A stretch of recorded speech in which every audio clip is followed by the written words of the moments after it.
Hey everyone, it's Iros here. Welcome to my channel, or welcome back if you're a returning subscriber. If you're not a return subscriber, you need to click subscribe down below so that next time you can be. That's the law now. Anyway guys, in today's video I'm going to be talking about Assassin's Creed Shadows. Now this game is facing a lot of controversy for many different reasons, which in today's video I am not going to mention whatsoever, because I'll be honest with you, as a normal human being I do not care. I really don't care about all the issues that people are raising just for drama's sake, to make tweets, to make videos on, to literally milk the drama. I don't want to do that. What I want to do in this video, guys, is give you the ways in which, to me, a normal, casual gamer or YouTuber, if you look at it that way, the 5 key ways, the 5 keys to making Assassin's Creed Shadows successful. This is my opinion, of course. Feel free down in the comments to disagree with anything I say. But if you fill my comment section with political views or stuff along them lines, I will literally delete your comments or hide you from the channel. You have been warned, because that's not what I want to do on my channel. Anyway, guys, we're going to go through the different things that I think would make Assassin's Creed Shadows very, very successful, and we're going to go one at a time, and I'm going to try and give you examples of what I mean to the best of my knowledge. Now, you may look back through my channel and think this guy's a mobile gamer. What does he know? I've been a mobile gamer for 6 years. I've recently moved back to console, but before that, I was PC, console, you name it. I've played them all. I've seen them all.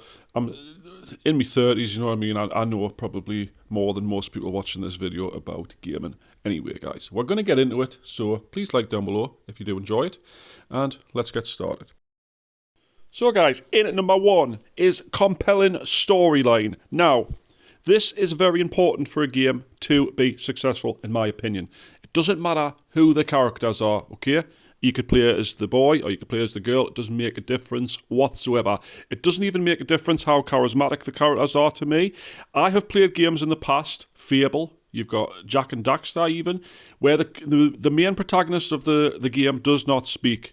I do not need a charismatic character to enjoy a game's story, to follow along with the plot, progress through it, and enjoy the overall experience of the story of a game. I don't need the characters to fit in with that. It does help, don't get us wrong, it does help to have a decent character. For instance, Geralt in The Witcher fits well with the Witcher universe, obviously. That adds to the story, his charisma and his attitude and stuff does help. But it's not the main thing that I would go for in a story-driven campaign such as Assassin's Creed. Now, don't get us wrong, I've played Valhalla, I've played Odyssey, I didn't like Origins, I didn't like a couple of the ones before that, so I haven't really finished them. I'm not a massive Assassin's Creed nerd, but I do appreciate the overall lore of it and the massive universe they've created and stuff like that. And I don't think necessarily that the characters themselves, that whoever's in the Animus is revisiting, is very important to the overall scale of things. So hopefully, like I say, we've got a compelling storyline that's easy to follow along with. It's not too diverse of sort of characters and plots and different things that don't make any sense to the story, whatever. I just hope it's interesting to follow. I want to know what happens next time I log into the game, and I'm not just bored thinking, well, this is crap, what am I doing, sort of thing. Next, guys, we've got a hugely important aspect to any action role-playing game, and that is the combat. The combat has to be fun, fluid, glitchless, bugless, and just solid gameplay throughout the entire game. I don't want to be just tapping square to do a 3 attack combo on every single enemy I come across. I want it to be interesting. I want combos. I want somersaults and ninja moves and samurai moves and stuff like that. And I want it to be fluid. I want me attack to land on the enemy that I'm aiming at, not slightly miss because he moves his foot slightly, which I've seen on lots of our games, or like the enemy's just like keep moving out your way or something, and it's just going to get tedious and boring really, really quickly if that's the case. I need the combat to be amazing. Witcher 3 is a prime example of good combat, where you can parry attacks, you can roll out the way, but when you actually want to attack, it's on target. I think the best example of this sort of thing would be Shadow of Mordor and Shadow of War. them two games, I could spend literally hours every day running around just fighting things because it's that good. I don't even need to do the story if the combat is good. Just Cause is another game like that. I know that's not a sort of sword and shield game, but it's still compelling, and I enjoy the gameplay a lot to keep doing it again and again. And that also brings me into point number 3 in this video, which is the stealth gameplay. Now, obviously, in Assassin's Creed, at least in the more modern ones, you've got Origins, you've got Valhalla and Odyssey and stuff, you can do either or. You can go all swords blazing, or you can creep in and stab people in the back of the neck. You've got the option, and I'm assuming, obviously, you'll have the option in this one. You can be the samurai guy, or you can be the ninja woman, and you've got the two different gameplays that sort of settles into. You've got your heavy hitter and you've got your stealthy gameplay. But the stealth gameplay needs to be on point.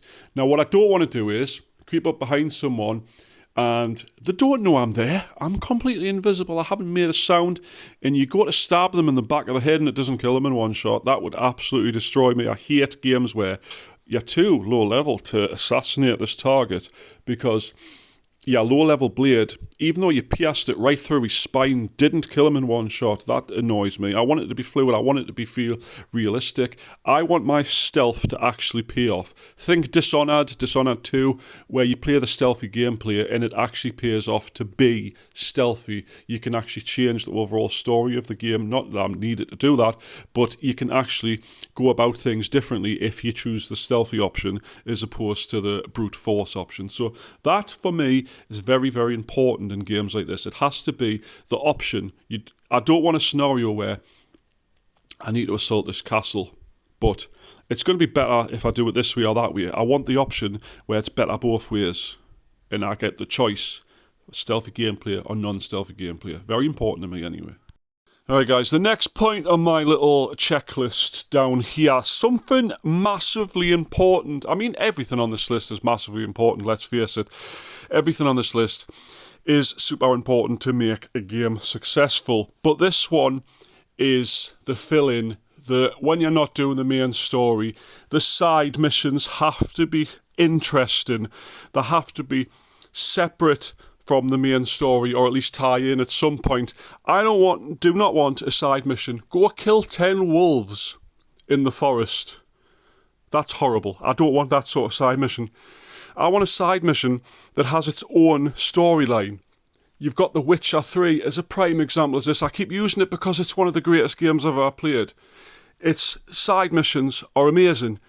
I can spend the entire game ignoring the campaign and going on doing the side missions because they're that long, they're that winding, they're that interesting to keep us entertained and invested in the little stories that come from the side missions. I hear Baldur's Gate 3 is the same, but I haven't actually played it yet. I do plan to eventually, but that's one of the ones that I couldn't play because at the time when it came out, I didn't have a PlayStation 5, I had a PlayStation 4, but that's my problem, not yours. You don't really want to know that. Anyway, side missions need to be amazing. They need to be fulfilling. I need to click on the old woman on the street corner that needs me help and spend the next hour on some massive adventure that's really compelling. And at the end of it, I'm like, I'm glad I did that mission. I don't want to be like, well, I just got this pair of shoes for killing these 10 wolves, or I delivered a letter 200 yards down the road that they probably could have delivered themselves, but they asked me to do it and they gave us 2 gold. These sort of missions I don't need in a game for it to be interesting. I need big, or not massive storylines, but ones that actually have a point. That is very important. Right, this last one, guys, is hugely important to me as well. I'm going to keep saying hugely important because all of these are, in fact, hugely important. Now, this is the reason I did not like Assassin's Creed Origins. This is what they lacked on that game, which made me sort of bored of it eventually. I did play through most of it, don't get us wrong, but a lot of the time I was going from point A to point B, and that's all I was doing. And that is a full feeling world. And by which I mean, I'm out of breath. Hang on. Oh God, I'm talking too much. Jesus Christ. Full feeling world. Okay. By which I mean I travel around the world and I find something literally everywhere. Witcher 3 again, you're always going to find something. The world is quite big, but it seems quite full. There's monsters to kill, there's random encounters, there's random treasures lying around. Fallout 4, that's another one. There's always something to find, unless of course you clear the map because you're like ridiculous and play it all the time like I did at the time. But a full feeling world, I need it to feel like I'm in a living, breathing world. I don't want to be just running across farmland for 20 minutes and not seeing another soul or a signpost or anything, just fences and farmland for 20 minutes. Assassin's Creed Origins was like that for me because I just felt like I was just running across the desert endlessly. And I know it is a game based in the desert, but I would have liked a bit more life to it. Maybe it's just for the game world, shrink the desert down a bit and make it a bit more full. I can deal with a massive, massive world, or I can deal with a small open world, as long as it feels like there's stuff in it to see, to do. Even if it's just a nice vista, you can go to the top of a hill and have a look out at, appreciate the graphics and stuff like that, that's fine for me. But if it's just empty and it's copy-paste tiles every 200 yards, I just don't find it interesting, and it makes us want to not play. Anyway guys, we're going to end the list here. That's the 5 most important things. There's a million things that make a game, make it interesting, make us want to play it. But this is from my point of view for this type of game, action RPG, story-driven game. These are the 5 most important things. If you agree with us, let us know down below in the comments. If you disagree with us, let us know. If you've got some sort of political agenda, don't let us know, I don't care.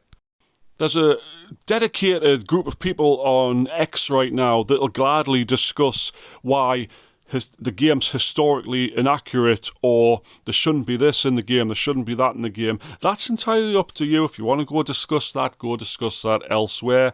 I do not look for historical accuracies in games because, quite frankly, I was not alive during the Samurai Dynasty. I don't know 100% what's going on, and I never planned to visit that timeline because I don't own a time machine, so its realism to the era is not really important to me. I just want a game that's fun to play. Anyway guys, thanks so much for watching. If you've enjoyed, please leave a like. If you haven't enjoyed, dislike the video, I don't care either way, but please do subscribe to the channel so you don't miss the next video. Anyway, I'll see you then. Bye bye for now.